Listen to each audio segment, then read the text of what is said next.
Hey, it's Wednesday, July 14. It's raining.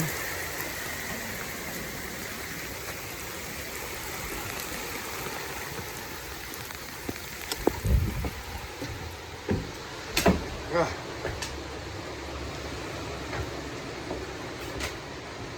All right. Got water all over my phone.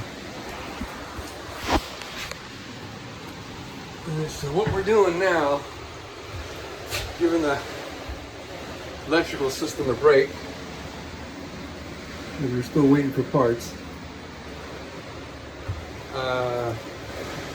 Kind of shifting over to woodwork and plumbing. I need to figure out or decide on, I guess is a better way of putting it, how I'm going to make my connections to the tank.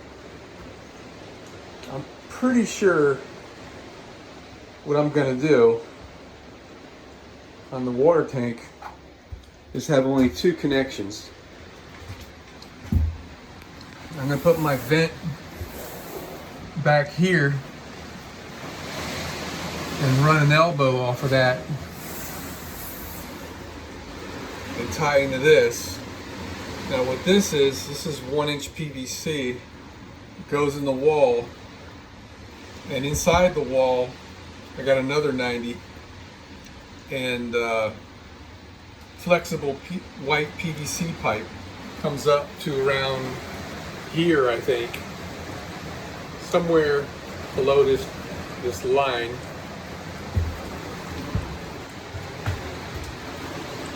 Okay, and then it goes down again, and the down goes down through the floor of the bus down there, the floor of the wall, I guess I should say, and that's my vent for the tank. And the reason why I put the loop in there is so I don't have to worry about losing water when I accelerate and decelerate if the tank is really full.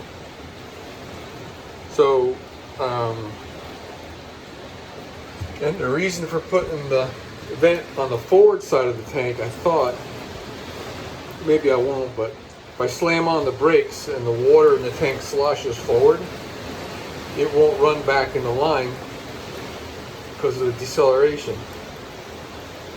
The downside to that is the front is a little bit lower than the back by a hair because the bus leans that way.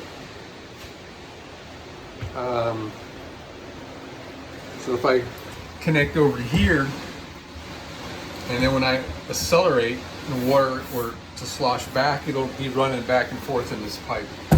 So I guess it can go either way. But then for the water outlet of the tank, I keep going back and forth with multiple ideas on the right way to do this. I'd like to just make the outlet up here, and then on the other side of the outlet have a hose with a weight on it so it draws the water off the bottom of the tank. If I ever get a leak, it'll only leak a little bit, it won't leak out the entire tank. Downside of doing that is I really can't drain the tank very well that way. Well, I guess if I put it down here, I need to provide the tank with a drain. I've gone back and forth on this one too. What's nice about having the outlet up here, like I said, if you get a leak in this fitting, it will only leak down until it gets past this fitting and stop. Now, if you got a leak in the line coming out of here, this would be like a siphon, and there would be positive pressure anywhere below the water line of the bus. I mean, the water line of the tank, and that would have a positive pressure. And so the plumbing downstream here could leak. If I put the line down here, it certainly would be easier to work with, but I'm not going to be able to drain the tank completely because the fitting is going to be maybe, you know, like an inch off the bottom, 3/4 of an inch off the bottom. So the last 3/4 of an inch of water, I'm never going to get out of the tank anyway. And with the bus leaning slightly forward, there'll be more water in the front of the tank than the back. I got to make a decision soon because we need to be wrapping up this plumbing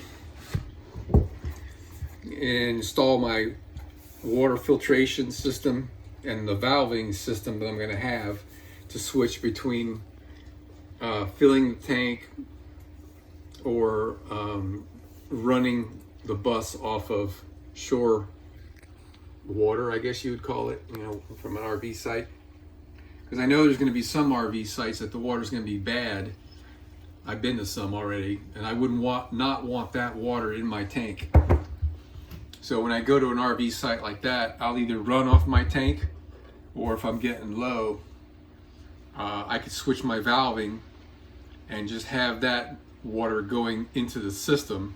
So the most it would do is fill the lines in the water heater. And I got to put my pump over here, and this is my line. So I got to figure that out.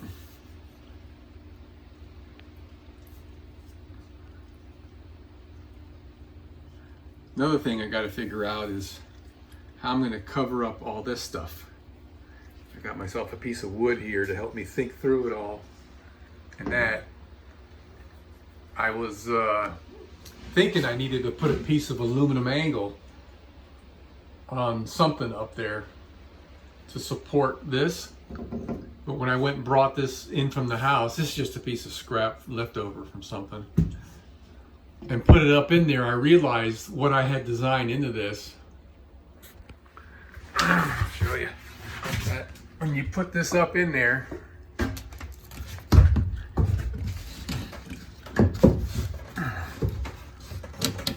alright, the height of this piece right here kind of matches the height of this piece. Where's my finger at? Right here. So, not sure what I'm going to do here. I think the way I wanted it was like this, so that this end grain would not be facing forward, just for aesthetics. Because if this goes below this piece, this end grain will show and the seam will show, and there's something therefore to always, you know, work hard at making a nice looking seam. If the seam's on the bottom, the only time you're going to see it is when you're laying in bed looking up. So I'm going to experiment a little bit more with how that's going to go. I bought a piece of aluminum angle, 1 inch by, I think it was like a 1/16 of an inch thick. And I think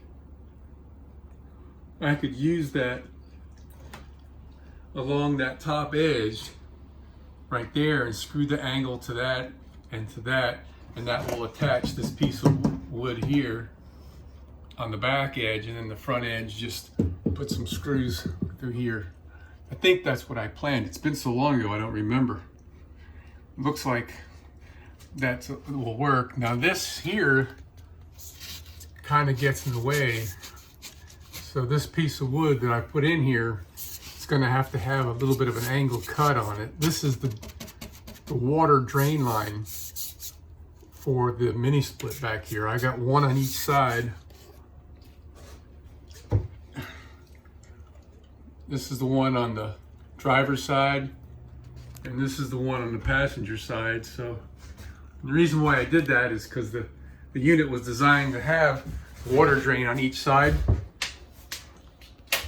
And if I park the bus and it's got a lean to it, the water will drain out the low side. If I don't have that, then it's possible with enough lean on the bus that the water could overfill the tray that's in here.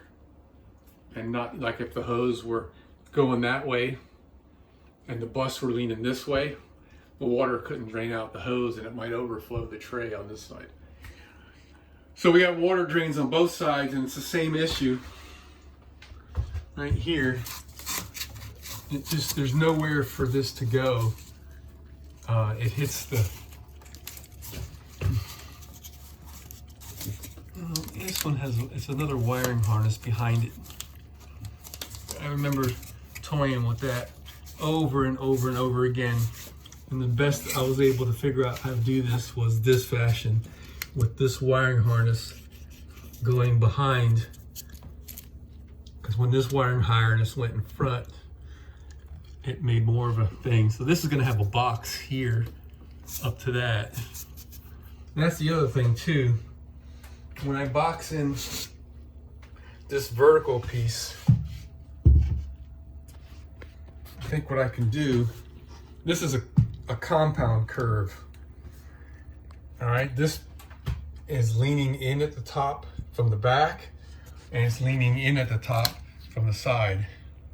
So I'm gonna have to do some fancy trim work to scribe the edge of this to the edge of that.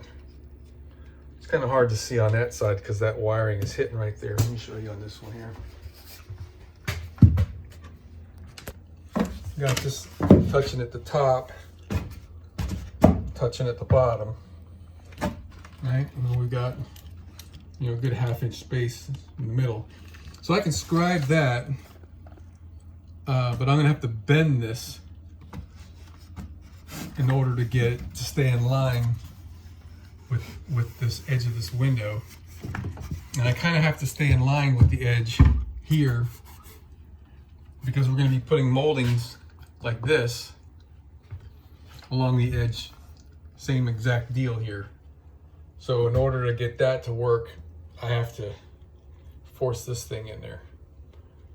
So let me just start the creative juices moving here.